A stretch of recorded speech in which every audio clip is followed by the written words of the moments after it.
Let's take a trip around the curve. Jamie Lloyd's acclaimed London production of Sunset Boulevard starring Nicole Scherzinger will open on Broadway October 20th at the St. James Theater. Andrew Scott and Stranger Things stage adaptation wins big at the Critics Circle Theater Awards.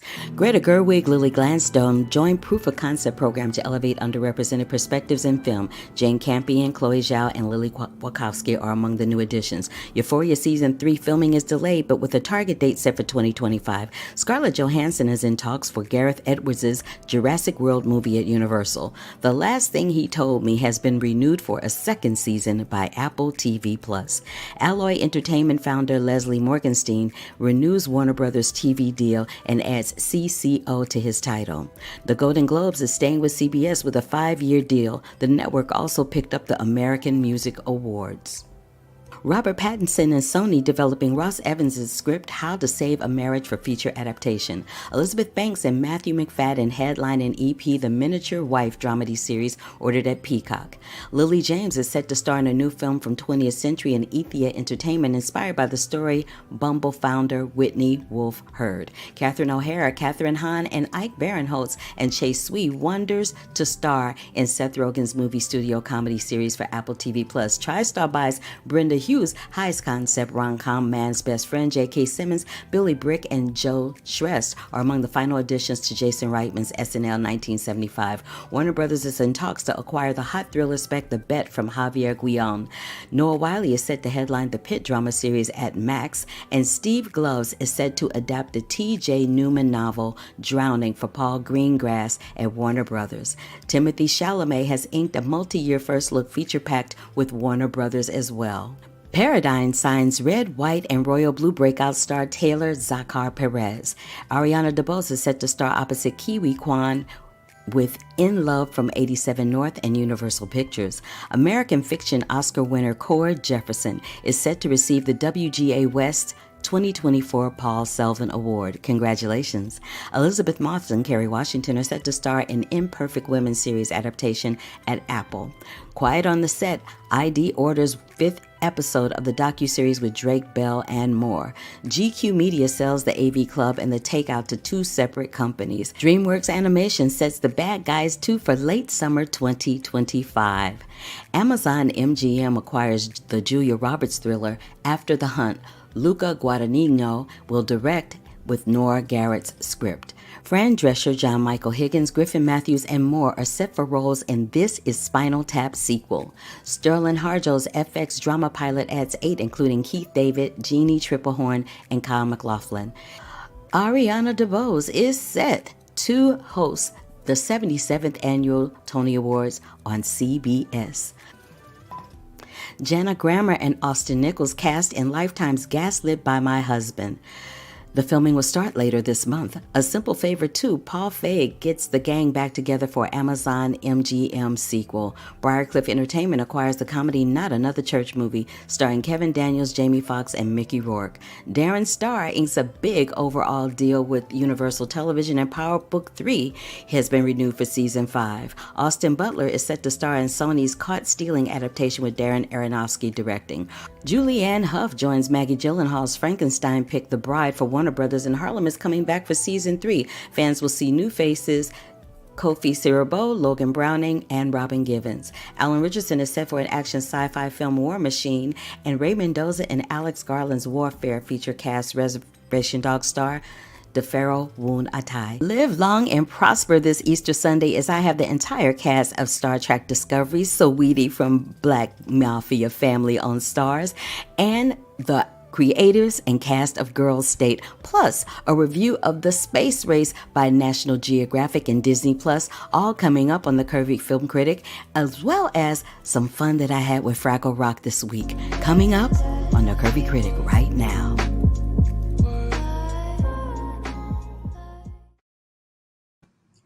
Hold up. Wait a minute. This is Carla Renata, aka the Curvy Critic, and I shoot straight from the hip. Yeah, you know I'm always shooting straight from the hip. Let's take a trip around the curve.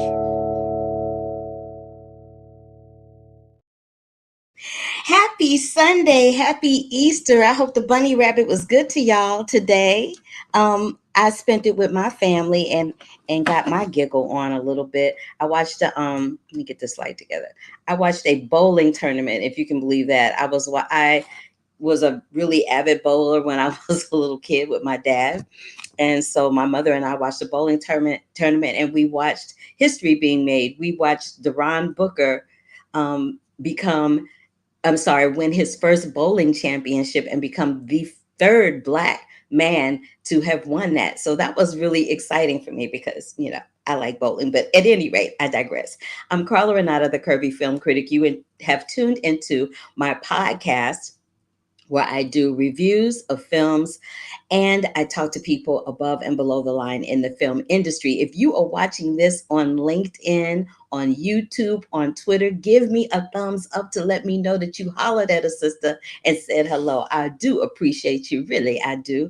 And then I always check the chat room to see who's talking to me. And of course, I can't have a bunny day without Brandon. He said, Happy Bunny Day. Well, happy bunny day to you too, Brandon. I appreciate you. I really do. So I usually get into what I did the week before and what my week was like. And then I tell y'all about the interviews and whatnot. And then I tell you about what I'm going to do next week. So having said all of that, this week I did a lot of editing.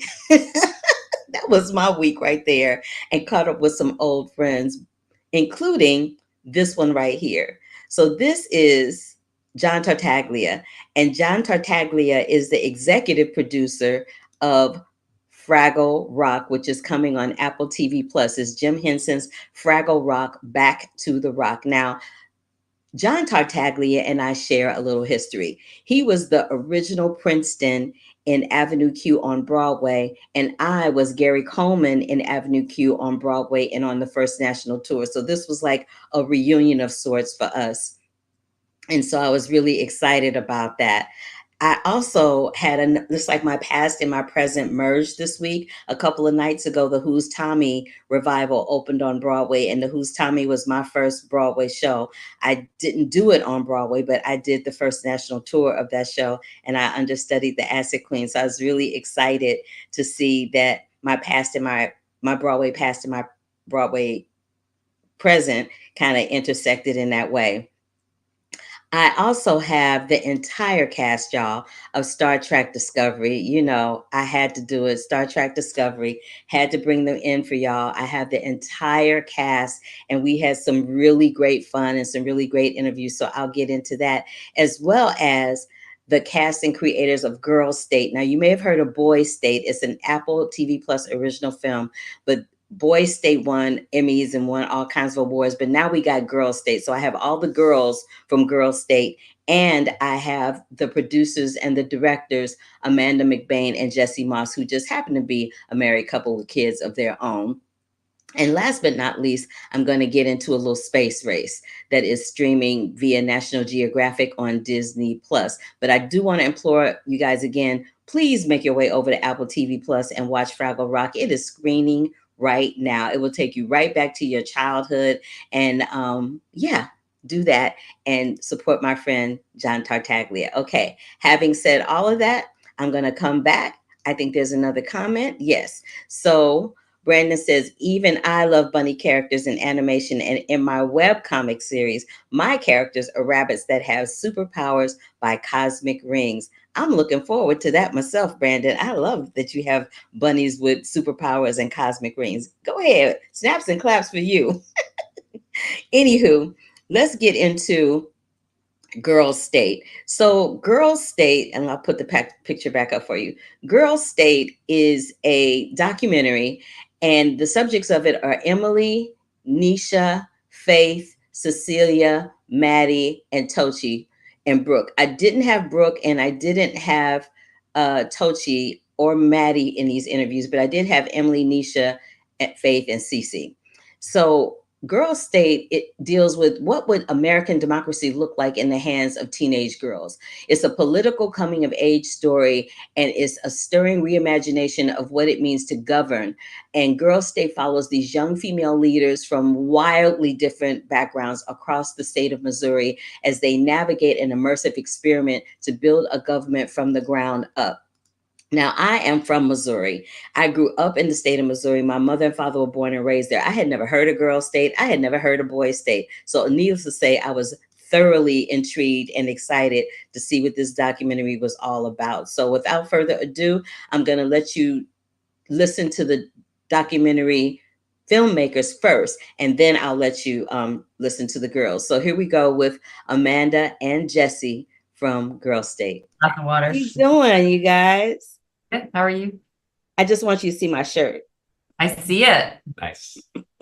And I wore Elect More Women shirt when I talked to the girls. Oh, I love that. Thank you. yeah. Yes, absolutely. I want to congratulate you guys on your Emmy Award for Boys State. I saw that one as well. And I'm always so intrigued by these types of projects because they reach out to our younger contingency and make them a little more accountable for the world that they're going to live in after we're no longer here, right? And I'm from Missouri, so I was like, oh, and it was a more liberal state when I was growing up there as compared to what it is now. So I'm just wondering, how did you discover what Girl State was, and how did you get to that place? Missouri is a pretty interesting state. You're right. It's not a battleground state anymore. It's pretty firmly red, but it's actually pretty diverse. Politically, it's got Cori Bush and Josh Hawley and everything in between. And it's got the big cities at either end. It's got rural communities and suburban communities. So it actually offered a lot politically. But I think getting buy-in from Missouri Girl State, which has a big, vibrant program. Amanda and I didn't go to Boy State or Girl State growing up. We didn't know much about it until we discovered it. We thought, what an interesting space to explore young people and how they're sort of thinking about the world they're going to inherit and how dysfunctional our politics are in the adult state, and do they do politics differently, and will they kind of save our democracy? So I think Boy State was successful enough that it gave us this daunting opportunity to try to make this companion film. We call it a sibling, not a sequel. But they also built this third branch of government, which did not happen in Texas Boy State. And I actually don't know if other Girl State programs around the country also don't have a Supreme Court, but in Missouri, they do. And so for me, I think for us, was really interesting to watch how the abortion case, if there was going to be an abortion case, it would make it through the lower courts and then up to the Supreme Court within Girl State, have an all-female Supreme Court deliberating that case, that it wasn't a moral debate, it was actually a legal debate. And that was a fascinating way to step into the abortion conversation with these highly motivated, highly politically savvy kids. Because that's really what was going on in Roe v. Wade, is like, it's a question of privacy. And that's fascinating to watch these girls grapple with. It's beyond the emotions of it. What's the intellectual conversation? Yeah, I'm glad you brought that up, because in this country, these young ladies have been growing up as teenagers in a country where we've never seen a female president. We've seen people run for president that were women, but we've never seen one actually go all the way. We've slowly seen women's rights and reproductive rights in particular go backwards by 50 years. Are you both confident that the Girl State program will ignite a fire in our youth to pick up the torch and have them become more active in our political landscape from both sides of the aisle?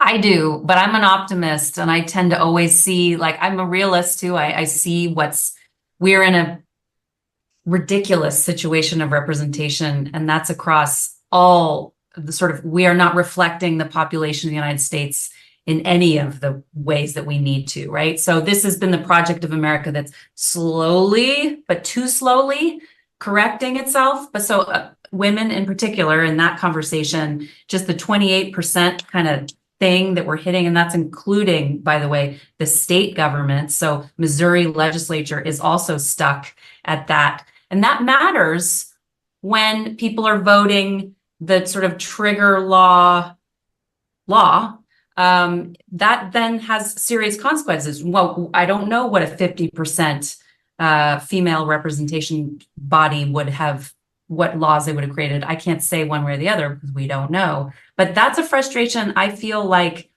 is very real. It's not just a frustration, it's a bad reality. And to me, I'm a filmmaker. What can I do? Well, I can make films that have better representation. And so for me to make a film of all females who are, it is a simulation, but they are presenting themselves in passionate ways, in roles of leadership. And like, we've had screenings where we see 13-year-old kids, girls, seeing this movie, being inspired by these 17-year-old girls who are not only, doing great by being smart and knowledgeable and pushing hard, but also they're vulnerable and they share their feelings and their fears, and they're human and they're relatable in ways that a 13-year-old can see, oh, that's like me. Like I'm like that. And I think that representation in sort of what we do matters too. And so that's the little work corrective that I can do. It's small, but hopefully helpful. Listen, representation matters. And if I grew up in Missouri and had no idea that there was a girl state, had I known that, my life would be very different. And I probably would be sitting here having this conversation with you in a different position, professionally. So I thank you for bringing it to the masses, because it matters that girls, women, teens, whatever, and boys too, are able to see what the possibilities look like and what is possible, and not listen to that negativity that's out in the world and the chatter telling them what they can and can't do, or how they should and should not feel. So I thank both of you from the bottom of my heart for this, because representation really, really, really matters. I want to shift gears a little bit and talk about collaborating with T. Griffin on the musical direction for the doc, because I read something about at some point you guys decided to include Taylor Swift, which I think was super smart, because she's been so vocal regarding our democracy in this country. So if you guys wouldn't mind speaking to that for a little bit, I'd appreciate it. So if there's sort of like maybe three musicians that I feel like really unify our country in a certain way. So Taylor Swift, Beyonce, and maybe Dolly Parton. It's just like, those are really three good examples. Yeah. It's magic and it's wonderful to watch. And I told that to one of my daughters. We have two teenage daughters, and she was like, when she saw a rough cut of the film, she was giving us notes, and she's like, I liked it. I liked it. But where was the Taylor Swift songs? She's like, she was really bummed. So anyway, fast forward to we needed a credit song, and we felt that song in particular. We used the song "The Man," and it's such a powerful song, because when you first hear it, it's a pop song. I mean, it has those qualities, but the words are epic. I mean, they're very powerful, and it was so appropriate for our film. And fortunately, they said yes to letting us license it. And so, but we're very, very, very lucky that that's part of our film. Just to add something about Todd, our longtime collaborator, I think the beautiful job he did is you see that the music and the story move from that sort of like fluffy, space where the girls are kind of frustrated. It's sort of like campy and Todd sort of evokes that musically, but then the film gets serious, and he finds the musical register that I think draws out the emotion and the narrative energy of the story as things kind of get going. And I think that's the beautiful transition that he had to make. And he's so infinitely patient. I can't tell you how much torture we put him through to get there. And we're lucky he still works with us, but he's just wonderfully talented. So we feel lucky to have Todd and Taylor. Amanda and Jesse, thank you so much for your time today. I've been dying to talk to you guys about this documentary. It is fire. I'm a big fan of your work. You guys are the dynamic duo. I watched The Mission. Like, I'm a fan and a friend. And so I followed y'all on IG. Let me know what you're doing so that I can support you moving forward. Thanks, Carla. Yeah. Great to talk to you. Really nice to talk to you. Yeah. Thank you. I'm not stalking you, but yeah. But I kind of am. I'm glad you talked to the girls too. That's great. Yeah. Yeah, of course. I need a well-rounded story, dears. Yeah. They're great. I mean, we like if we're on stage together, I'm like, just talk to them. They're like amazing. And this is true of the boys too. Like, those people need to be talking to people. Yeah. Absolutely. Thank you. In this final season of Star Trek, which I'm sorry, y'all, I clicked the wrong interview. Here we go. Hey, ladies. Hello. I'm so excited to talk to you that I wore this just for you guys today. That's cute. Ta-da! So I want to tell you that I'm from Missouri too. I grew up in St. Louis, and my mother and father were born and raised there. So yay, St. Louis. I went to Rittner Senior High School, and my god sisters live in Florissant. My dad lives in Creve Coeur, so I am Missouri all the way through and through. I know that Roe v. Wade was a huge part of the contention during Girls State, right? And it was overturned right after the film finished shooting, and it was a hot button topic while you guys were shooting. I would like to know, especially since in the last few weeks, France has made it a constitutional right and has become the first country to do that. I want to know now how you guys feel about it after all this time, because I'm sure the film was, completed quite some time ago, and you felt that way then, and your thoughts may have not changed between then and now. But I just wanted to get an earmark on that. Yeah, so I was the judge in the film that made the original decision that was then upheld by the Supreme Court, which did kind of support a woman's right to an abortion. So at the time when Dobbs v. Jackson came out, it was a little disheartening. It felt a little bit like I was in this fantasy world where only women were making decisions, and that was completely unattainable. It was what the real world decided I could do with my body was completely up to men. But since then, since reflecting more on Girls State and since reading more about the news and how the issues continued to play out, it's kind of made me more passionate about doing what I'm doing and speaking out. And I want to get to that kind of, obviously it'll never really happen, but I want to get closer to that kind of world at Girls State where it was women talking about what affects us and having more of that say in government. Well, don't say it'll never really happen. It already happened with y'all. It happened with y'all. So that is already a possibility in a reality because it happened with y'all. Cece, tell me what your thoughts are. I think it's just kind of scary, like just kind of the idea that we're losing rights, that I don't have say over my body. I mean, it's terrifying. And I think that's kind of something that never really goes away. I think it's going to continue being debated, and I hope that, I would like a privacy amendment, something that protects abortion, interracial marriage, all that stuff. And I think it's something that should have happened a long time ago, and I hope to live long enough to see it happen. And by the way, your little speech was fire, honey. I was like, you had me fired up, and I wasn't even in the room. I was like, well, okay then. All right. That's for you. Yes. Thank you. Emily, how do you feel like, as a journalist, how do you feel that the media is handling this political landscape in regards to that issue? I think that a lot of times the media kind of misses those and generalizes a population, generalizes conservatives as a whole for all being pro-life, or liberals for all being entirely pro-choice and almost like pro-abortion. And I think that that's an issue. We need to look at what people as individuals believe. And I think that with lawmaking too, we need to focus more on those laws that protect not only the unborn, but also those who are facing challenges with the pregnancy. Thank you for that. And listen, let me tell y'all something. There's nothing wrong with having an opinion and it being different. That's what makes you unique and makes you an individual. We live in America, and the thing about living in America right now is that you have the right to be an individual and say what you want to say and not have it be villainized. So you're entitled to your opinion, regardless of what it is. You know what I mean? So girls, stick to your guns. If that's what you believe, that's what you believe. Don't let somebody else change your opinion because it's not the popular opinion. So I just wanted to say that. Girl, don't be calling me yes, ma'am. That make me feel old.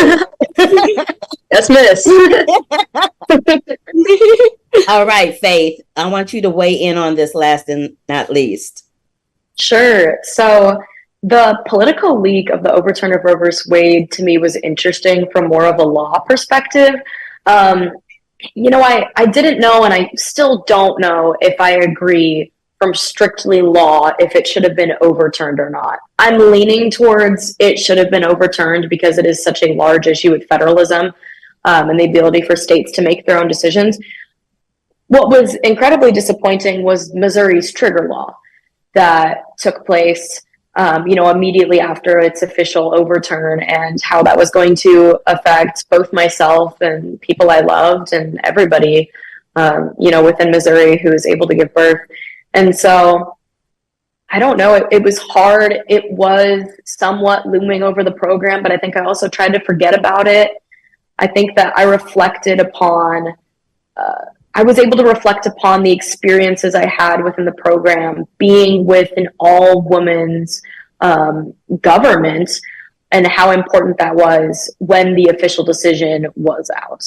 So speaking about being in an all women's government, I remember during the doc that there was, I think y'all were a little shocked. I was shocked that there was such a huge differentiation between boy state and girl state. Like y'all were being told what you could and couldn't wear, and that you couldn't go somewhere by yourself. And the boys were being not lauded and applauded, but they were just being treated differently, i.e. the big ceremony that they had for the governor. And I remember at one point, one of the girls was like, we didn't get that. We didn't get that when we elected our governor. How do y'all feel about that glaring difference, even at boys and girls state, the glaring difference between men and women in the political landscape? I was more concerned with, I noticed like the fiscal inequalities and the fact that I felt like they were really talking about politics earlier on than us. And I think those were almost facilitated conversations too. Like, it's like, here, this is your time to like actually talk about these issues. And that was really annoying to me because when I went into Girls State, I thought it would be like that. And so as I did some digging, I saw how fiscally unequal it was. And it's really, I think that's like one of the things that, if anything, is a fact that is keeping women down. I think that there's this idea that as women, we are less advantaged, which could be somewhat true, but that's the reason why. I mean, if they're giving them a ton more money, which obviously they're funded by two different Legion Auxiliary versus the Legion, so that's where the funding differences come, which I learned, but it's still discouraging, and I hope that we can work to see that be fixed in the future. Thank you for that answer. Before I go, I want to tell each and every one of you how incredibly proud and excited I am that we have you ladies in the landscape at this time in America. Is so, so very important. I'm glad that you all have the opportunities that I did not have growing up to be able to speak out and show out on things that you believe in, and have that wherewithal to not back down if that's what you feel is right. And in the state of Missouri, differences in opinions are embraced. We have Josh Hawley as a senator. We have Congresswoman Cori Bush representing both sides of the opinion in one state. So having said that, thank you, Emily. Thank you, Faith. Thank you, Cece. Thank you, Nisha. I appreciate you. I adore you all. And I'm so excited for what your futures hold. Thank you. Have a good day. Have a good day. Bye-bye. Bye-bye. Bye. Listen, I know that was a very intense conversation and discussion and interview, but it's necessary to have those types of conversations. And I meant what I said. It's really nice to see young women taking up the mantle and being informed and educated and aspired to make a difference in terms of how women in this country are treated and looked at in the political landscape. Again, you guys, Girls State is streaming via Apple TV Plus. Please do yourselves and see it, and see its sibling documentary, Boys State, by the amazing Amanda McBain and Jesse Moss.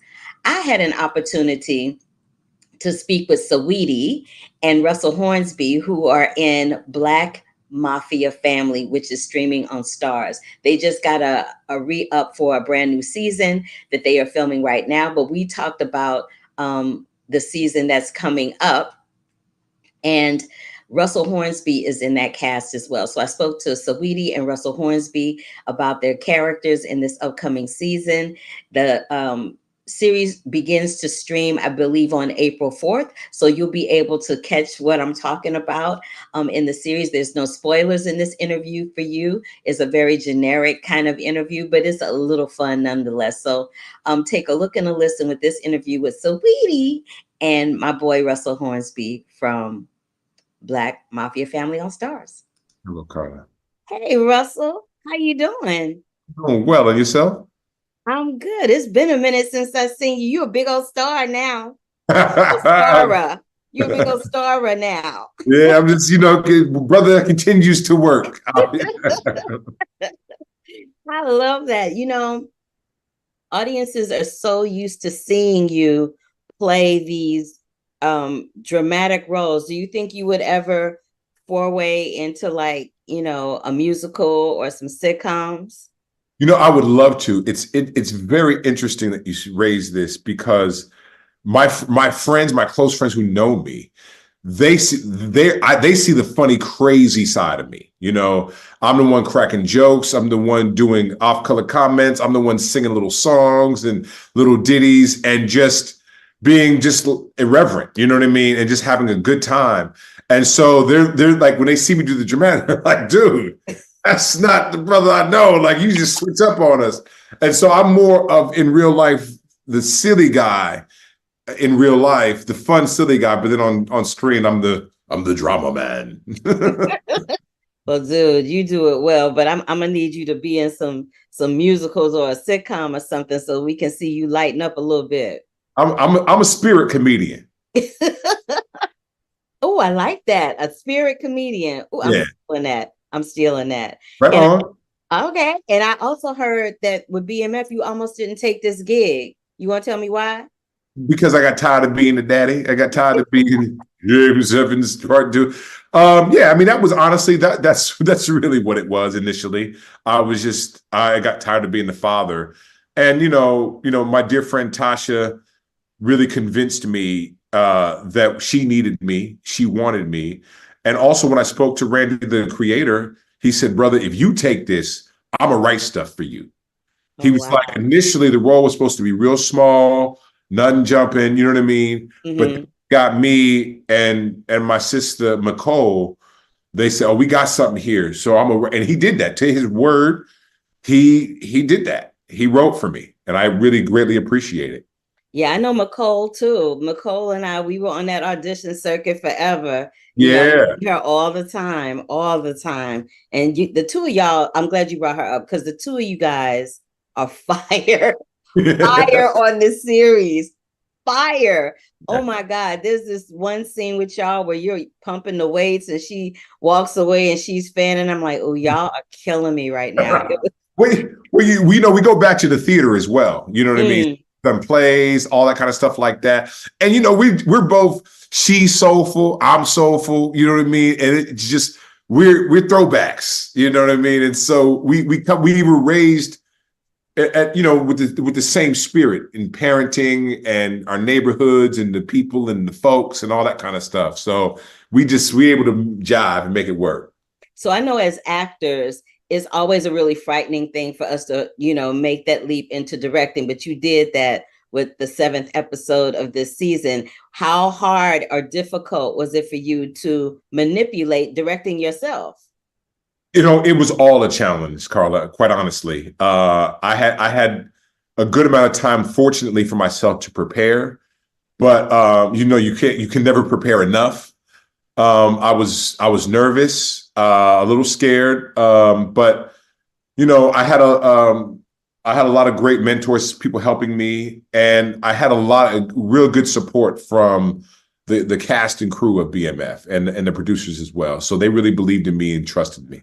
I love that. Well, as someone, and it may have been your character, someone in an episode said, God don't make no mistakes. They definitely did make a mistake making you part of the BMF family. And I thank you for giving me your time today. I really appreciate it. You honor me, caller. Thank you so much. I appreciate it. You're welcome. Hey, sis. Hi, you were like, okay, for the curvy film critic. I like that. Honey, I like it too. So I really loved you in this season. I loved what you were doing. You are completely unrecognizable, which I really loved, which tells me you totally got into your character. Did you collaborate with the show on what your look was going to be? So when they stripped me down, I was like, damn, where my lashes at? But let's go. Where my nails? Where my lashes? Where my glam? They was like, take it all off. I loved it. You killed it, sis. You really did. Now, what do you know about baseball, though? Actually, I grew up playing, on the playground softball with like the neighborhood kids. So I never played on a team, but I played it as a sport growing up. So I really identified with Kian, her being raised around a whole bunch of boys and being a tomgirl going to college. I found a lot of parallels that went with my life. Okay, and I know that Russell directed this episode that you were in. What was it like to work with him as a director? Because we know him to be, an amazingly gifted actor. So what was it like working with him as a director? Well, first and foremost, the first thing that he said as soon as I came on set was he was like, I'm from the Bay too. So automatically it's just that Bay Area, California love connection. He was very thorough. He knew what he wanted. And what I really appreciated with him and the cast is before each scene, we'd like read through our lines to get like all the energy out, and he'd give us real-time notes and everything went real fast. Cool. And I heard you describe Kia as crazy, sexy, cool. What about her is crazy? What about her is sexy? And what about her is cool? Well, crazy. When they're at the restaurant and she come out to the parking lot, she handled her business, girl. I was like, they was like, you played that scene a little too well. And she's sexy because towards the end of the scene, you see a softer side of her. That was definitely a scene that was new for me. And cool. I just feel like she's one of the boys. She's down the road. When one of her family members got caught into some things, she was like, what's up? I'm here. Let's go. I loved it. I loved everything about that. Thank you for answering that for me. And last but not least, let's talk about your collab with True Religion. Because you said on your IG, please ask me in my interview about True Religion. So I'm asking you about True Religion. Thank you, girl. I feel like I'm living my 2000s little girl dream. The jeans fit amazing. I can't wait for you guys to see the several drops, because it's not just like one seasonal campaign. I have several drops throughout the year. So they were a pleasure to shoot with. The silhouettes are bomb. And I'm excited that they chose me to be the new True Girl. Well, girl, since you the new True Girl and I am the curvy girl, I'm going to need you to bless a sister with some True Religion curvy fashion. Okay, Shannon, set it up, please. I got you. Saweetie, thank you so much for your time today. This was a pleasure talking to you. I hope we get some more opportunities to talk about you and your acting, because you're really quite stellar at it. Thank you, Carla, the curvy critic. Thank you, Sweetie, the diva, God's favorite. Oh, no, that's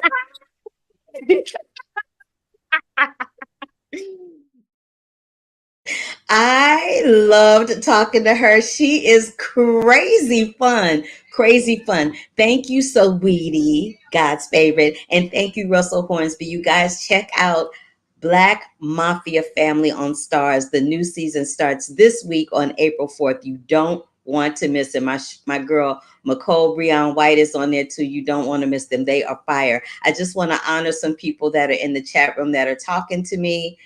Thank you, Sav Productions. Yes, that's great. Holly Weird will typecast you. They will definitely do that. And yes, the girls in Girl State were awesome. And yeah, thank you so much for hanging out with me and watching the show. I appreciate you. All right, so we've talked to Saweetie, we've talked to Russell Hornsby, we've talked to the kids and the creators of Girl State. Last but not least, y'all, last but not least, I am a full-on Trekkie. If y'all don't know, now you know. Now you know. I have loved Star Trek as long as I can remember. And I remember having a moment with Nichelle Nichols on one of my first drama shows that I booked here in LA. And she told me so much about her, and she became a friend, and I hung out with her a lot. She would take me around LA to different parties and functions and things. And I miss her dearly. She's no longer with us. She played Lieutenant Uhuru on Star Trek, and there's a whole story about that. But before I get into the Star Trek interviews, let me tell you about this documentary that I saw that is in the space lane. It's called The Space Race, and it is absolutely freaking awesome.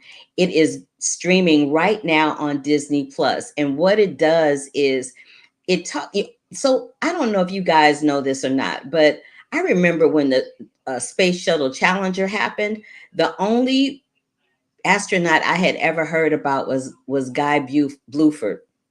But the space race weaves together the stories of all the Black astronauts that were seeking to break the bonds of social injustice to reach for the stars, including Guy, Ed Dwight, Charles Bolden, among many others. There were some women involved too, and I was very excited by that. It's directed by Diego Hurtado de Mendoza and Lisa Cortez. If Lisa Cortez's name sounds familiar to you, Lisa Cortez was the director of the Little Richard documentary, I Am Everything. It got a lot of attention during awards season, and they did an excellent job with the space race documentary. Basically, it profiles these pioneering pilots, scientists, and engineers who joined NASA to serve their country in space, even as their country failed to achieve equality for them back on Earth. From 1963, when JFK thwarted Captain Ed Dwight's quest to reach the moon. Yeah, you heard me right. To 2020, when the echoes of civil unrest sparked by the killing of George Floyd reached the International Space Station. The story of African Americans at NASA is a tale of world events colliding with the aspirations of uncommon men. When I tell you, I was in the ugly cry after watching this documentary, it wore me all the way out because I could not believe that we had Black people that aspired to be scientists, that aspired to be in space, that aspired to make a difference with how we navigate things in space. And they were thwarted at every given turn. I mean, it's not any different than what's going on now, but to know that one of the presidents actually had something to do with that was made me go, whoa, and the president that it was. So I was like, it was crazy, but it's really, really, really good. And I thought it was crazy. Let me just address something real quick. You said you found the first season is on Roku for free. You don't have stars. I totally understand. But you can get if you sign up for stars, you get it free for like 7 days or 4 days or something like that. You just sign up for it real quick for free. Watch the season when it starts streaming on, binge the season when it starts streaming on April 4th, and then you can cancel the membership anytime you want. People do that all the time. I only have access to it because, I review these things and interview the talent. So that's a heads up for you. So hopefully you'll be able to do that and watch this season because, girl, this season is fire.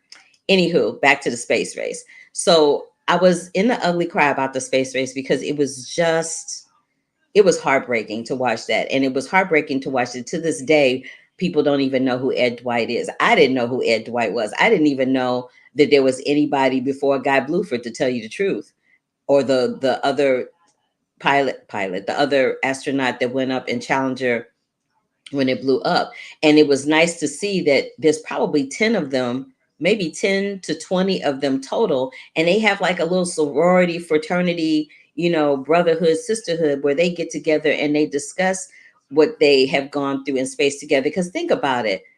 There's only a handful of people, Black, white, or otherwise, regardless of their gender and sexual orientation, that have had that experience. And trying to discuss that and have a conversation with somebody about what that is, the anxiety that you feel regarding that experience, most people that have not experienced that are not going to get it. So I'm really glad that they showed the camaraderie between these people as well. But you guys, check out the space race on Disney Plus. It's going to warm your heart. It's going to inspire you. I hope that they put it in schools. Well, now that we're dealing with the critical race theory thing, they probably not going to put it in schools. But if you know somebody that has some children, please tell them about it so that their kids can watch it, because it really is stellar filmmaking and storytelling. I got you, Sav Productions. Okay. Now let's get into Star Trek Discovery. Like I said, I'm a Trekkie, been a Trekkie for a minute. I talked about Miss Nichelle, but what makes this particular Star Trek Discovery special for me is I remember watching Whoopi Goldberg on Star Trek. I remember watching Avery Brooks on Star Trek. I got so excited every time I saw somebody of color on there, because Star Trek was a world that didn't adhere to color. It didn't care what color or gender you were. You were just a character in that universe. So me and the creatives and some of the stars from the series are going to talk all about it. and I will address who all of them are when we come back. But until then, take a look and a listen at this interview with the cast and creators from the final season of Star Trek Discovery, streaming now on Paramount Plus. In this final season of Star Trek, which I'm just a ginormous fan of, bam, I just want to know, how have you guys changed professionally and personally while inhabiting and creating this world? Because being in it for this long of a time can obviously change your perspective on things. Star Trek gives you a place to put it where you can convert it into something beautiful. And it allows you to tell stories that help you work through what you're experiencing and what you're seeing other people experiencing. But also, it's a compass that allows people to know that we might emerge better. That's what's so beautiful about being a screenwriter, is that there really are no two scripts that are the same. So what I love the constant exploration that comes with getting to do this show. It's changed me, I think, with imposter syndrome. I've battled it all my life, walking into a room thinking that I don't belong here. They're going to find out any minute that I can't act. And so this show has been like a nice encouragement for me that you pulled it off. There's 5 seasons now of proof that like you actually could do this role and perform a character that has so many layers to him, that have been peeled back one episode at a time, one season at a time, with all the challenges that Saru has faced and the evolutions he's gone through and the changes he's done and the romance he's found. There's been so much, and it surprised me that I could pull it off. Yeah. I think my level of empathy has increased exponentially, for sure, because when you're playing a character like Cleveland Booker, you can't help but feel moved, because you have to commit to those decisions as an actor, but then also you have to commit to it from something quite abundant. And I feel I have a healthier level of patience now in life, even more so, and just the way I mentioned this before, be curious without being judgmental. I think that's just something I'm leaning into more and more and more, because you never know what people are going through. People are fighting demons that you can't even see. And I think just to offer people a bit more grace and not to be too quick to judge is a very healthy way to sustain a better experience on this planet. I got to go shoot next to a glacier in Iceland. You know, I got to be like a soldier. Like there's like all these different things I got to do and inhabit that I did not foresee for myself. So there's been a lot of really exciting and pleasant surprises. It has been an insane thing to be a part of, and an insane community to be a part of, and especially for something that is so big and has lasted so long. And people and everyone who I've met throughout this experience who has either been on Star Trek 20 years ago or whenever, what they always say is like, this stays for your life, like this family stays for the rest of your life, and these people don't go anywhere, and they're always around, as well as like the fans. This community is very, very strong. Of course it is. Hey, yeah, it is. But Wilson, before you answer, I want you to look at this picture and tell me how that makes you feel. I mean, what a legacy, right? I look at that photo and right away I think about Uhura and that Kirk kiss and all of the ways that this franchise has allowed us to imagine a better world. Star Trek is a meditation on leadership and being a part of a team.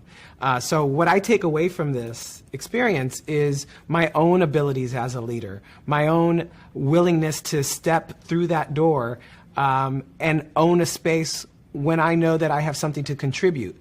And what Star Trek teaches us is that we all have something to contribute, that it's our job to live up to our potential and to participate in the creation of the world that we want to live in. And so, when I think about Hugh, I think about a person who, maybe wasn't living up to his potential, but was given a second chance to actually create the life that he deserves. and to become the best possible leader that he could possibly be in order to serve his crew and their mission. So I look at my life that way. My life is a mission. And so how am I best living up to my potential so that I can best serve the people I love and the communities in which I am a part of? That was beautifully stated. That is my time.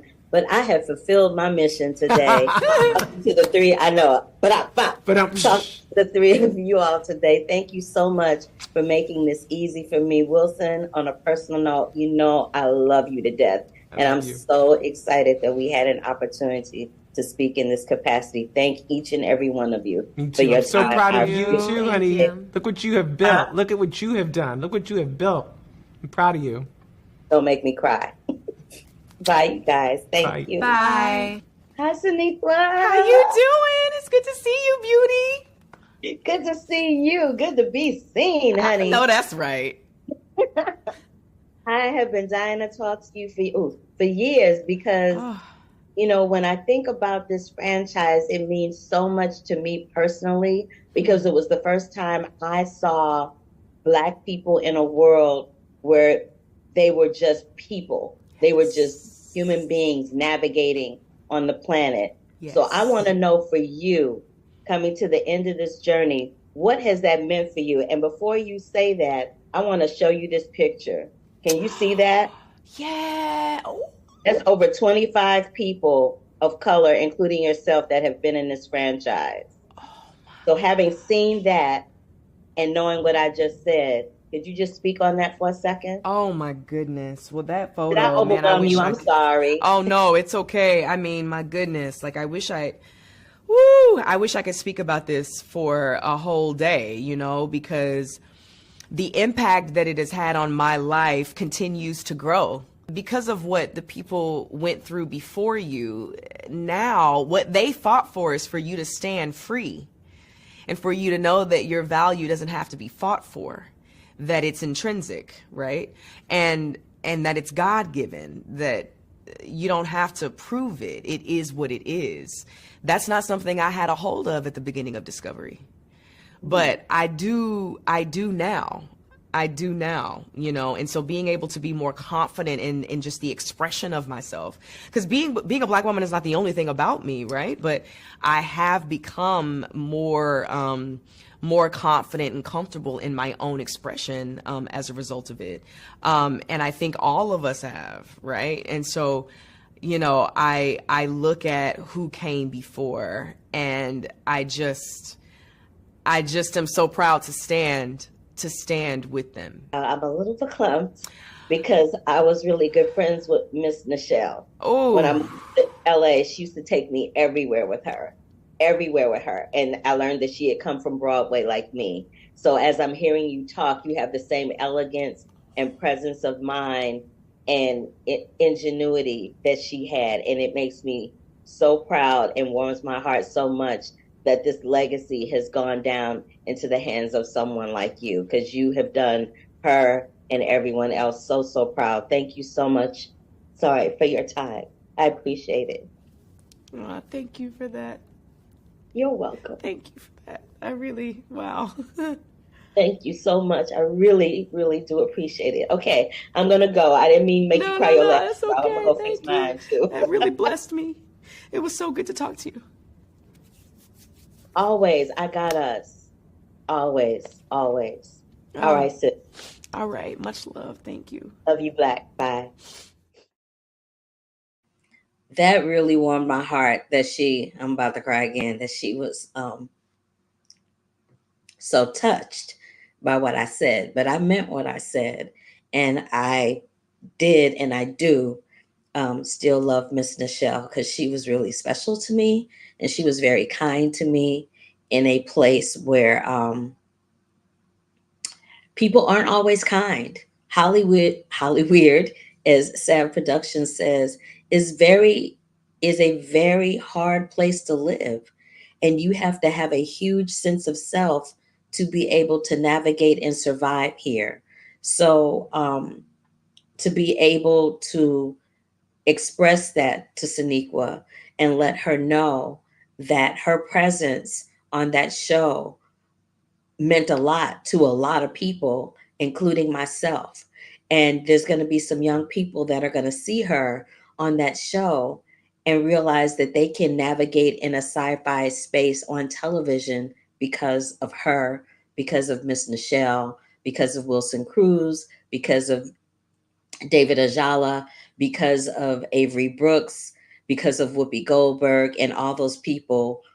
Marina, I can't remember Marina's last name, but all of the people of color who have been in that franchise, who have navigated and helped made that world very special for us watching it. So again, thank you so very much. I want to thank Mary Wiseman, Blue, Wilson Cruz, the creators, and Sonequa Martin Green for their time for those interviews. Again, the new episode of Star Trek Discovery begins this week on April 4th. The new season begins. The new season begins. So I just wanted to say that.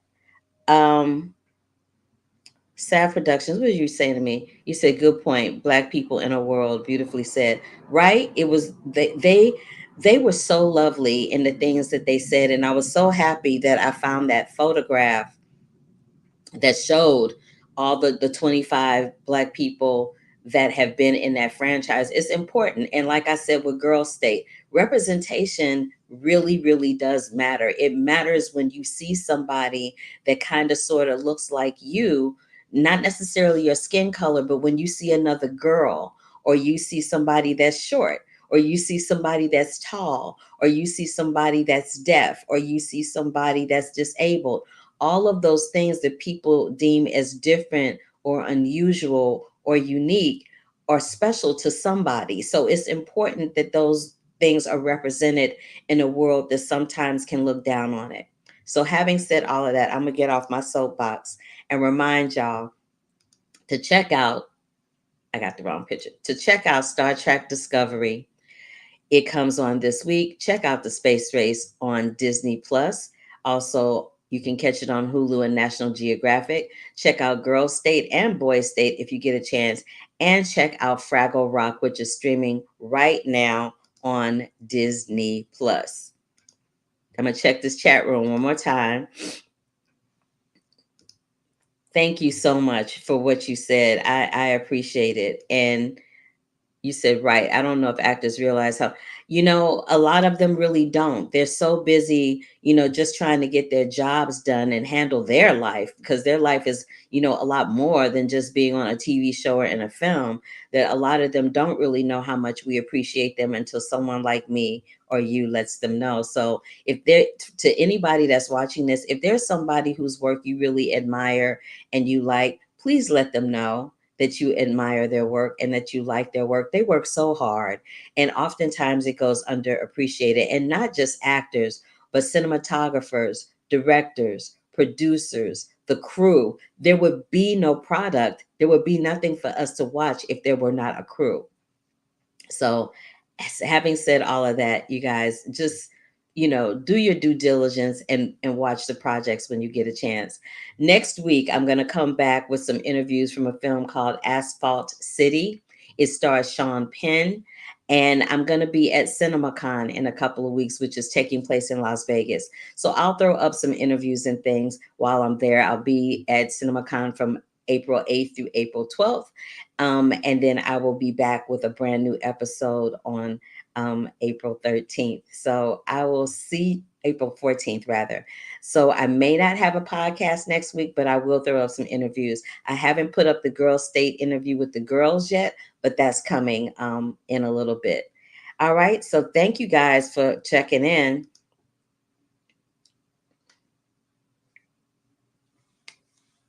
Thank you. Thanks a lot. I appreciate you. Thank you for saying that.